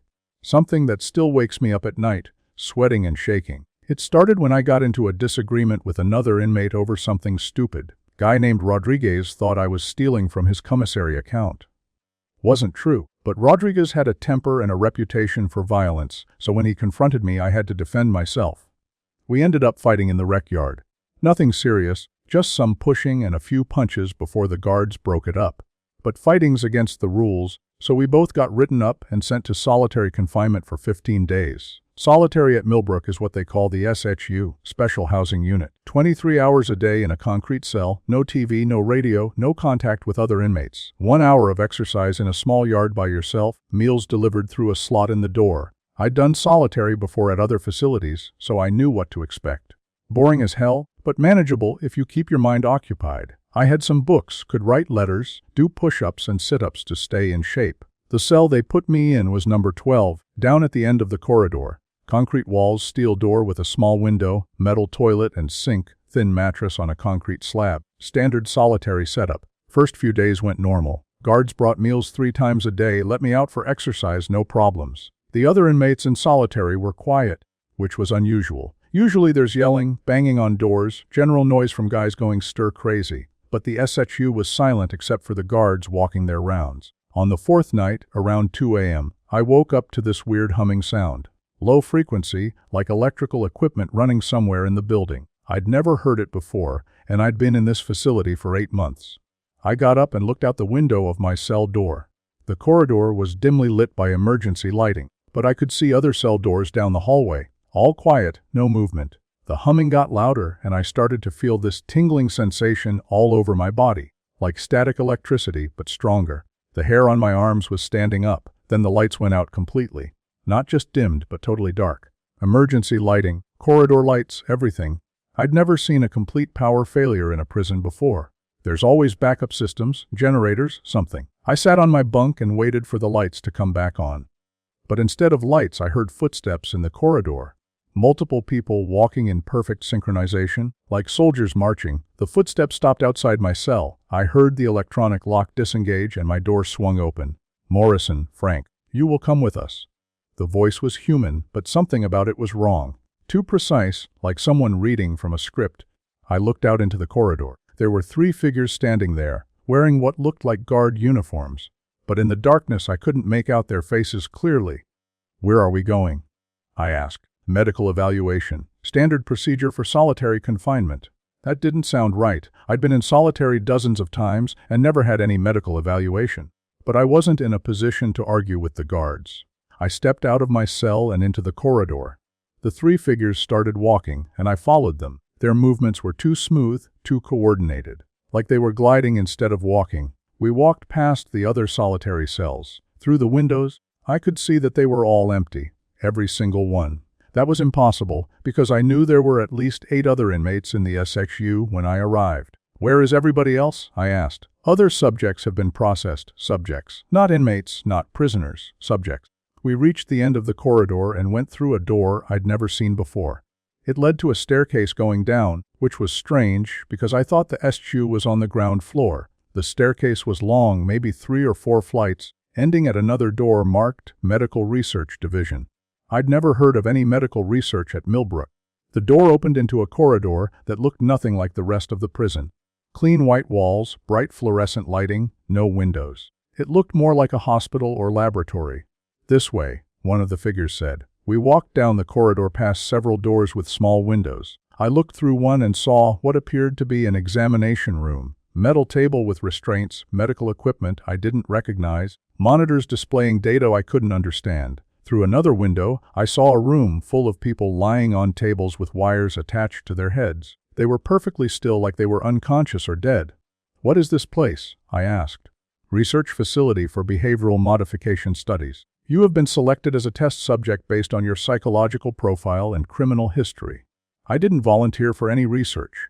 Volunteer participation is not required. Your legal status as an incarcerated individual provides authorization for medical research under federal guidelines.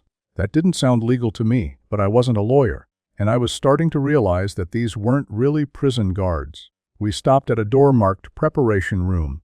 One of the figures opened it and gestured for me to enter. "I want to speak to the warden," I said. "The warden has no authority over this facility. Please enter the preparation room." I looked at the 3 figures more carefully. In the bright corridor lighting, I could see their faces clearly for the first time. They looked human, but something was wrong. Their skin had a waxy quality, and their eyes were too pale, almost white. "I'm not going in there," I said, backing away. "Compliance is required. Resistance will result in sedation and involuntary processing." One of them reached toward me, and I saw that its hand was wrong somehow. The fingers were too long, and the skin had that same artificial quality as their faces. I ran. Behind me, I heard no footsteps, no shouting, no sounds of pursuit. But somehow I knew they were following me. I reached the staircase and ran up as fast as I could. The door at the top was locked. I pounded on it, yelled for help, but there was no response. I was trapped in the stairwell. I heard a voice behind me, calm and emotionless. "Morrison, Frank. Return to the preparation room." I turned around. The 3 figures were at the bottom of the stairs, looking up at me. They started climbing slowly, in perfect synchronization. I kept pounding on the door, screaming for help. Finally, it opened, and I stumbled out into the SHU corridor. A guard was standing there, a real guard I recognized from my regular shifts. "Morrison, what are you doing out of your cell?" Why are you screaming? The medical research! "They were trying to take me downstairs for experiments." The guard looked confused. "What medical research? What are you talking about?" I looked back at the door to the staircase. It was gone. Just a solid wall where the door had been. There was a door here! A staircase going down to some kind of laboratory. "Morrison, there's no door there. That's just a wall. Are you feeling okay?" I looked around the corridor. All the solitary cells had inmates in them again. I could hear normal prison sounds, people talking, radios playing. "How long was I gone?" I asked. The guard checked his watch. "Gone. You haven't been gone anywhere. I just saw you in your cell 20 minutes ago during rounds." 20 minutes. I was down there for at least an hour. "Down where?" "Morrison, I think you might be having some kind of breakdown. Solitary can mess with your head sometimes. The guard escorted me back to cell 12. Everything was exactly as I'd left it. My books, my letters, my personal items. Like I'd never left the cell. But I knew what I'd experienced was real. I'd been taken to some kind of underground research facility, seen other prisoners being used as test subjects. The next day, I tried to ask other inmates about the medical research facility. Nobody knew what I was talking about. I asked guards, medical staff, even the chaplain. All of them acted like I was describing something that didn't exist. I served out the rest of my solitary time without incident. But I kept thinking about what I'd seen, about the people lying on tables with wires attached to their heads. When I got out of solitary, I started paying closer attention to other inmates, looking for signs that they might have been subjected to the same kind of procedures I'd witnessed. And I found them. Several inmates who'd recently been in solitary were acting differently. More compliant, less aggressive, following rules without question. Their personalities had changed, like something fundamental had been altered in their brains. I tried to talk to them about their time in the SU, but they claimed not to remember anything unusual. Just standard solitary confinement, no problems. But their eyes were different, paler than before, with that same unfocused quality I'd seen in the artificial guards. I realized that whatever had happened to me was happening to other inmates too. But unlike me, they weren't remembering it. Their memories were being altered or suppressed. I started keeping a journal, writing down everything I could remember about that night. Hidden it in my cell where the guards won't find it, because I have a feeling they're going to try again, and next time, they might succeed in whatever they were trying to do to my brain. I've got 3 more years on my sentence. 3 more years in a facility where inmates are being used as test subjects for experiments they'll never remember. I don't know if I can survive that long without being processed myself. But I'm going to try. And I'm going to keep writing down what I see, what I experience. Because somebody needs to remember what's really happening in places like this. Somebody needs to tell the truth about what they're doing to us.